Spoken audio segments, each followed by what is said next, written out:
Diabetic রোগীরা, বিশেষ করে যাদের শর্করা নিয়ন্ত্রণে নেই, তারা বিভিন্ন সংক্রমণের ঝুঁকিতে থাকে। তাদের অনিয়ন্ত্রিত ডায়াবেটিস এবং একটি ইমিউনোকম্প্রোমাইজড অবস্থার কারণে। ডায়াবেটিক রোগীদের জন্য নির্দিষ্ট কিছু টিকা সুপারিশ করা হয় এবং বিশেষ করে শীতের মাসগুলোর আগে বয়স্ক ডায়াবেটিক জনসংখ্যাকে টিকা দেওয়া গুরুত্বপূর্ণ, যার মধ্যে ইনফ্লুয়েঞ্জা টিকা, নিউমোকোকাল টিকা অন্তর্ভুক্ত। নিউমোকোকাল টিকা প্রতি 5 বছরে একবার দেওয়া হয় এবং ফ্লু টিকা প্রতি বছর দেওয়া হয়।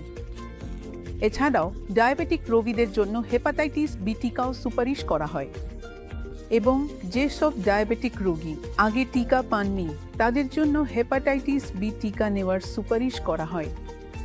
শিঙ্গলস টিকা আরেকটি গুরুত্বপূর্ণ টিকা, বিশেষ করে বয়স্কদের জন্য, কারণ আমরা অনেক রোগীকে শিঙ্গলসের গুরুতর জটিলতা এবং গৌণ সংক্রমণ সহ দেখতে পাই, যা কখনো কখনো তাদের মুখের স্নায়ু প্রভাবিত করে এবং গুরুতর জটিলতার দিকে নিয়ে যায়।